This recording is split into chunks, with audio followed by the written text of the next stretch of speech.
What's up, squad? Today, I'm gonna give you a little film fridge tour of all the film that I have and use and shoot on. I have some instant film and 35, as well as some 120. So let's take a look. All right, so I'm gonna start with the 120 film first, just because I have probably the least variety and least amount.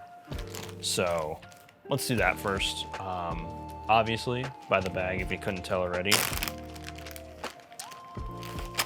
most of it is gonna be Kodak Gold 200.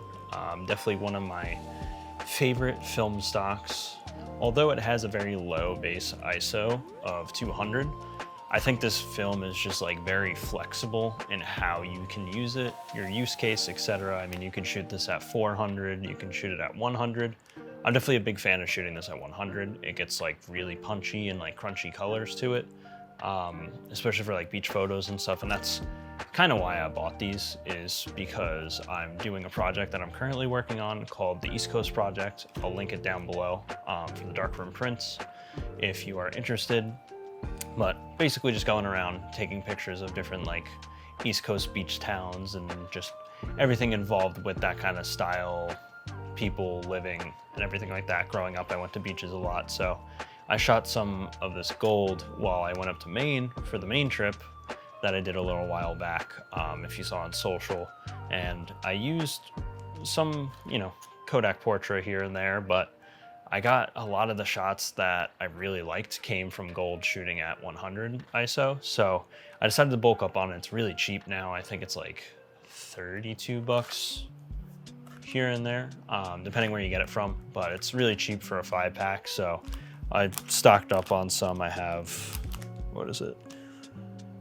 I have 5 packs here, so 25 rolls of film. So big fan of that stuff. Plus it's just like, it's more cost effective, it's cheap, it's efficient. Portra doesn't do too much for me personally, but to each their own. I know I'm a big hater. I know a lot of people really enjoy that stuff, but just not for me personally. But everyone has their own taste, right?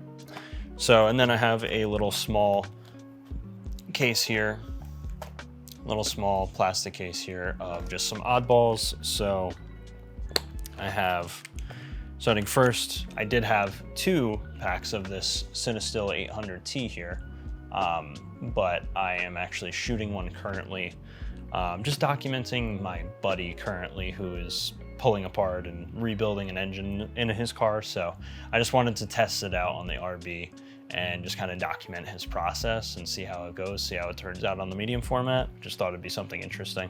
Why not? Next, we have a roll of E100 and 120. This stuff I have yet to shoot with, so I'm very curious to see how this goes when I shoot this. I'm going to Colorado this year for a trip, so I'll probably give this a try around that time. I'm gonna be basically just going around the parks and stuff and shooting a bunch of photos, probably on 35 and medium format, but I'm curious to try this stuff because I know this is slide film. It's very expensive and it's expensive to develop and everything like that, but I figured I'd give it a go. It seems interesting. It seems, really cool film. I've used slide before, only on 35 though, so I'm curious to see how this goes. I've heard landscapes and stuff look amazing on this stuff, so definitely interested to try. I also have some Fuji Pro 400H. This stuff I've never shot with either, so I'm definitely curious to see how this one turns out. I'm not sure what I want to do yet with this. I've seen some of the stuff that comes from it and it's like kind of very flat, but still that like Fuji look. So I'm very curious. I'm thinking about maybe doing like a test run of this stuff at some point before I go on the Colorado trip, and potentially buying more, because I have seen that this stuff works great with greens and foliage and stuff. So it might be the move, or at least one of the moves, to shoot some landscapes and stuff on this stuff. So got to try that out, see how that goes. And then last roll of the 120 is some TMax 100. I have this from my good friend Joan. She passed this along to me. She said she just had some extra and offered it to me, and I was like, yeah, absolutely. I don't shoot black and white all that often, mostly just because where I'm at and the people I have contact with labs and stuff, ends up just being kind of expensive to do black and white, and I just don't have the means to do it at home yet. So I do shoot it once in a while. I'll usually bring it on trips and stuff or on projects and just like have it as a backup to shoot some stuff. So I'm doing like a little practice run for the East Coast project soon to just like do some location scouting and shoot some pictures while I'm there. So once I have that more solidified, I do that and I find some good spots. I'll probably bring along some black and white to get some nice pictures with that stuff too. All right, next, and I guess last in a way, is 35 mil film that we have in here, 35 millimeter, but I also have some Instax Mini film in here. I'll just do a quick run through of that. Nothing too fancy or important, if you ask me, but I do like shooting this stuff once in a while. I don't really bring it on trips or anything like that, but it's always just good to have, good to even just shoot some photos around the house with my wife, my cat, whatever, when friends come over. So I have 2 regular standard color packs here, left over from a 60 pack I had. And then I also have these 2, which are like a little more special edition, a pink and teal border. I bought these while on sale from B&H at one point. They had some old stock. I think these were, yeah, expiring soon. So these are expired in August 20th, or August of 2020. So, you know, a little old, but I mean, they still work fine. It's all the same stuff. You know, instant film I'm not too worried about, but yeah, it's just good to have this stuff on hand. I like shooting with it once in a while, or like if I'm just like out and about doing like a quick little thing with a friend or something like that. It's just like a quick little instant gratification, or shooting portraits for clients or something like that, or a family. It's always good to have. On to the good stuff. We got 35 here. I'm a big advocate for shooting Fuji, especially Fuji 400 film. This stuff is great, super cost efficient, super cheap. I think you could get like a 3-pack for like 24 and change by me, 24 bucks US and change. Comes with 3 of them, 36 exposures each. So it's just a really good, you know, optimal price oriented film that I really like shooting, especially when you're doing, you know, point and shoot stuff or even test rolls or something like that. This is a good cheap option if you're not doing black and white. So I have 2 left in there, and then I also have another 3-pack of 400 speed. I'm probably gonna have to re-up soon because I'm kind of burning through that pretty quick. But next, I also have some more 400 here. These 2 are actually expired. So these expired in 2007. On my film journey when I first started shooting, I was only buying expired film just because it was the cheapest option at that time. I was like, didn't really have much spare money to really buy into film and getting like the new stuff and all that. So I was like, I'll just buy the, you know, crappy expired stuff and just go from there. Not sure if I'm ever gonna shoot this, maybe for like an experiment at some point, but it might be worth it because this is some of the older Fuji Superia stuff that you really can't buy anymore or find anymore. So who knows? Maybe I'll shoot with it, maybe I'll sell it. I don't know. It's got 24 exposures for each roll, so that's a little oddity, but expired in 2007, so I would definitely have to do some ISO compensation on that one. And this one, I have a singular roll of some Portra 400. I know before I said I wasn't too big of a fan of it, kind of a hater, but I decided to just get some. I'm probably gonna bring this on my Colorado trip. I might get some 160 as well.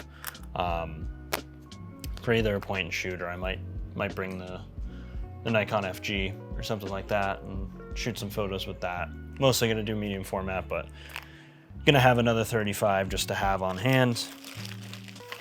I'm gonna save an odd one for last.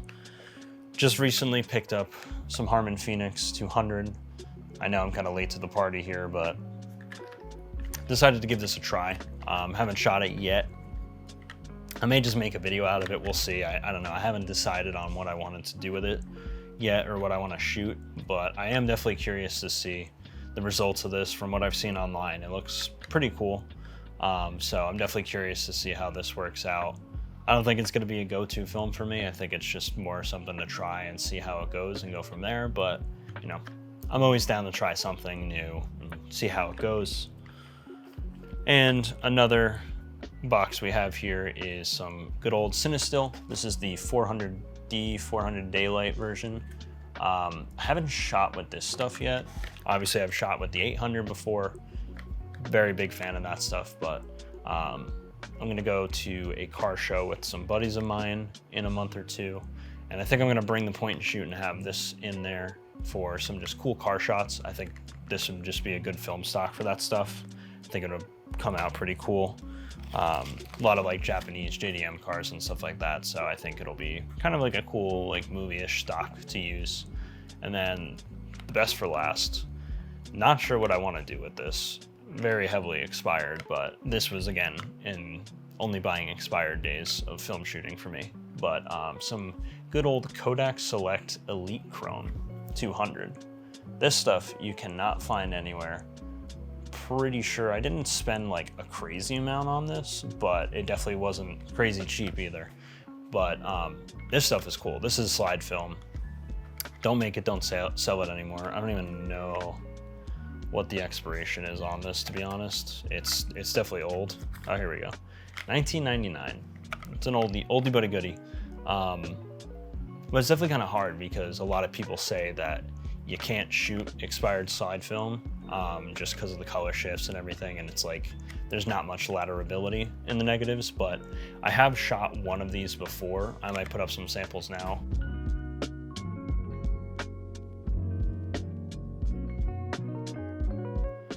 I brought this on the car show that I was just talking about before that I'm going to use the 400D for. Brought this up one year in a point and shoot and shot it, and it actually came out pretty decent. I had to do some heavy color correcting, and there was definitely a magenta shift to it, but for a film that expired in 1999, I think it did a pretty damn good job, pretty bang up job. It's definitely grainy. Like I said, it has that magenta shift, but it's a cool little, you know, piece of history. I'm not sure what the hell I would want to shoot these for, just because it's not something that I would trust to shoot like a good project on, but definitely not something I want to waste. So I don't know, maybe like a family gathering or something like that, something kind of cool like that, that people can always look back on. But yeah, my grandpa and stuff used to shoot a lot of slide film, so we have plenty of slides at their house to look at, so maybe I can add to the collection with that one. All right, guys, well, I hope you enjoyed this little film tour. I'm sure most of you out there probably have a lot more film bulked up than I do, or maybe you have less. No issue with that. I'm not too big into, you know, bulking up my fridge. I don't have too much room, but, you know, when the price is right and I have the spare money, definitely get as much as I can. But yeah, I mean, before I used to not have much. I know some people are like super crazy about it and have their own separate fridge, but I just get what I need and, you know, have some overstock, and that's about it. But hopefully this was helpful and cool to watch. Let me know down in the comments what your favorite film is. If you have any recommendations, I would love to make a video on maybe something I haven't tried before. But otherwise, hope to see you guys in the next one. See you later.